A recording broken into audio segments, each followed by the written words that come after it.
We begin in Antigua and Barbuda, where residents are assessing the damage caused by Category 5 Hurricane Irma overnight.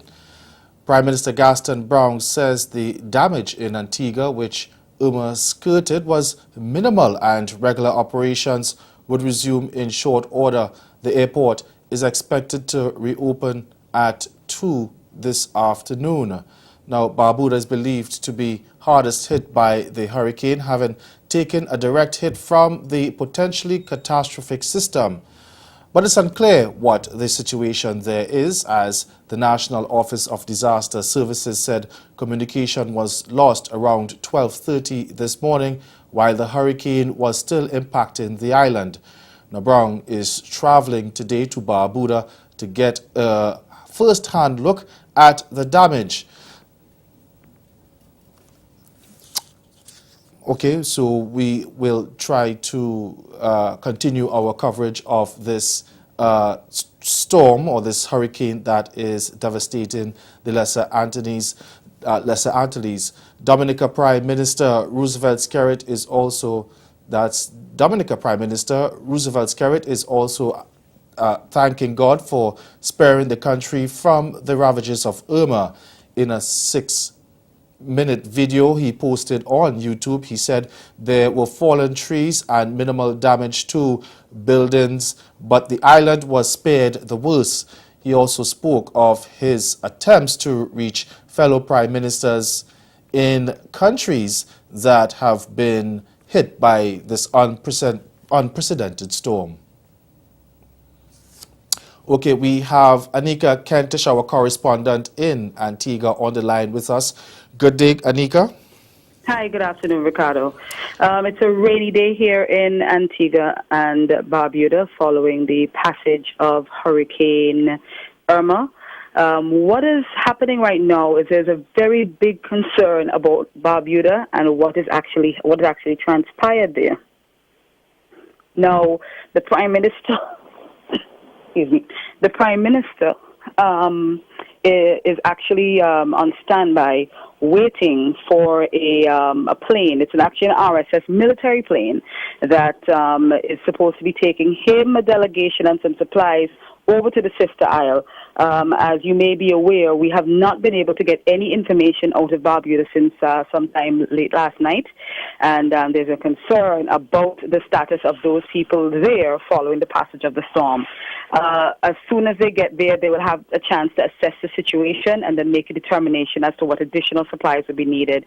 Meanwhile, the Antigua Public Utilities Authority General Manager has confirmed that the storm has done minimal damage to the power lines across the country, and as such, he is confident that they can get at least 75% of the grid back online by tonight. So we're looking at most Antiguans getting electricity by sometime this evening. So that is the current situation right now. We have been under a flash flood warning since this morning. The tail end of the storm came with considerable rain. So what is happening is that we have had upwards of 3 inches of rain falling. We had 3 inches falling in 3 hours, and that in comparison to just about 3/4 of an inch over 6 hours last night during the peak of the storm. Now you said Antigua has, really been brushed by this hurricane. Have you heard anything coming out of Antigua? We know that a police station, out of Barbuda, sorry, we know a police station had lost its roof, but did you hear any other reports other than that? That's the thing, because you see the reports were slow in coming out of Barbuda in the first place. And then I guess, after a while, people started losing service until the point that we just could not get any information. I spoke to the Prime Minister just less than 10 minutes before coming on the air with you, and he said the last time he heard anything out of Barbuda was 4 a.m. And he was one of the last people to get any kind of information out of Barbuda. The rest of us would have heard from people maybe at midnight or 1 or 2 o'clock in the morning. The fact of the matter is we just don't know. We know about the police station. The Prime Minister and the people from the National Office of Disaster Services have confirmed that there has been some houses were damaged. People have lost their roofs and so on. The thing is that since we lost communication, there has been considerable rainfall, and Barbuda is a flat place. So when you couple that with the fact that there could be considerable flooding, there is great concern. Okay. All right. We'll have to leave it there, Nika. Thank you very much for your report. Now we go on to our story where we read that Dominica Prime Minister Roosevelt Skerrit is also thanking God for sparing the country from the ravages of Irma. Now here's what he said. Spared the effects of tropical storm Irma, and because as you know, there's no way we could afford any negative impact from Irma. So across the country, there are one or two little landslides and some fallen trees and so forth. But outside of that, and of course at the Douglas Church Airport, there was a slight challenge there. But other than that, I think we were spared the ravages of the effects of tropical storm Irma. Unfortunately, some of our friends, sister islands up north, were not spared by the impact of the hurricane. I have spoken to the Prime Minister of Antigua and Barbuda, Honorable Gaston Brown, and he has informed me that Antigua itself was not heavily impacted outside of some fallen trees and so forth. But Barbuda was out of communication, and he would be making a trip there sometime this morning so that his government, himself and his government could make an assessment of the situation in Barbuda. Once that is done, then he will relay that information back to us in the OECS. I've also spoken to the Chief Minister of Anguilla, who indicated to me that Anguilla was receiving a pounding. And he said to me that the winds have been merciless, and clearly they will suffer some significant damage. Our hope and prayer is that there will be no loss of lives in Anguilla. At the time I spoke to him, which was about after 7 minutes to 8 this morning, the hurricane was still on island, affecting Anguilla.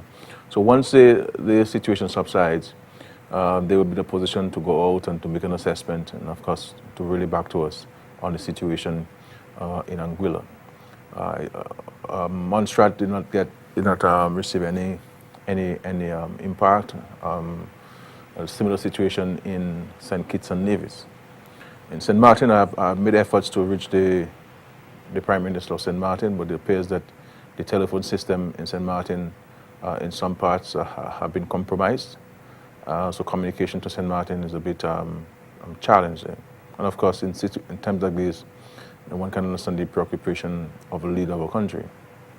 But from images, we recognize that St. Martin itself it's been heavily impacted by the storm. I've also tried to reach out to a number of Dominicans who are resident in St. Martin, and been unsuccessful with this. So we'll continue making contact with them. Dominica stands ready to support with the little resources that we have. Once the assessment is received and the indication of what kind of support these islands would need, then Dominica would support. Because one cannot forget the tremendous outpouring of love and solidarity in 2015 following Tropical Storm America. Meantime, other Caribbean countries are still taking a beating from Hurricane Irma. After passing Antigua and Barbuda, the hurricane caused widespread flooding and power outages in St. Martin and St. Barthélemy. Now, the French government confirmed that in St. Martin, government offices, which are the most sturdy buildings on the island, were partly destroyed. The fire station was damaged and several roofs were blown off. The fire station in St. Barthélemy was under a meter of water. Several homes were damaged and roofs blown off. There are also images from Anguilla showing the winds pounding the tiny island. At 11 a.m., the eye of the hurricane was closing in on the Virgin Islands. It was about 65 miles east-southeast of St. Thomas in the USVI and 140 miles east of San Juan, Puerto Rico. Irma's maximum sustained winds are still around 185 miles per hour. Now, on the forecast track, the extremely dangerous core of Irma will move over portions of the Virgin Islands very soon, pass near or just north of Puerto Rico this afternoon or tonight, also pass near or just north of the coast of the Dominican Republic tomorrow, and be near the Turks and Caicos and southeastern Bahamas later the same day. The hurricane is also forecast to affect Haiti and Cuba.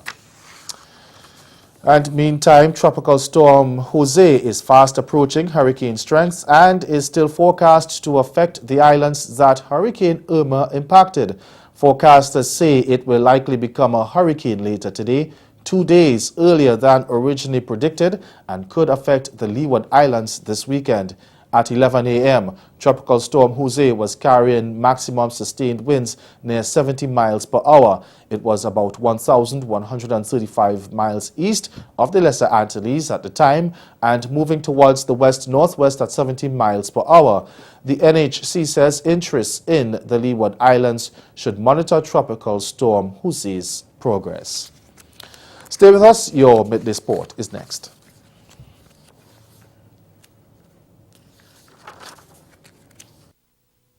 Race 1 winner Brendan Leach would spin at the exit of turn 1. Gets offline, goes off into the grass. Here it is from his viewpoint. A couple of cones pay the price. Others have to take evasive action. One car crossing the track into the wet grass. As Leach went for that spin, Jordan Sherratt, Boston Kazuba, Rafael Forcier and the 62 lock horns as they race up to the keyhole. Everyone tiptoeing. They're still battling hard up front, though. But wait, there's more. Max back with a float serve. Over to Andre. Andre's got to get up out of the sand a little bit. Has a roll shot over to Max. Dave with a nice cut. Max just putting that one over with a knuckle. Trying to go high over Max, and that's a big block. Oh, nice dig for a point. 8-4 the score. Dave going over on 2 with a roll shot. Andre's there. He's so quick. He powers that one cross, but Max is there for a dig.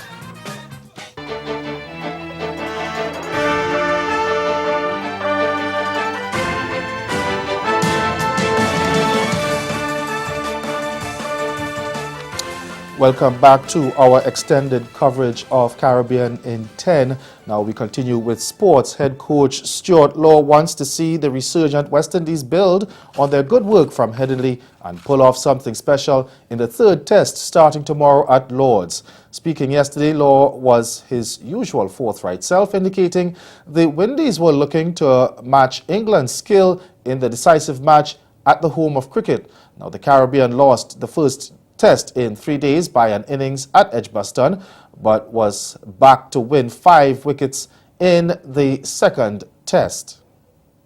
I'm immensely proud of the boys for what they endure each day when they don't perform the way they can. To come out and produce what they did at Headingley was an amazing turnaround. Not only the fact that we started believing in our plans, believing in our own abilities, and stuck to our processes. Our processes were achieved at a fairly high percentage during that test match, and it just goes to show if you stick to that, possibility of success is there as well. So, a win at Lord's would hand the regional side their first series victory in England in nearly 3 decades and their first over England in 8 years. That's Caribbean in 10. Good afternoon.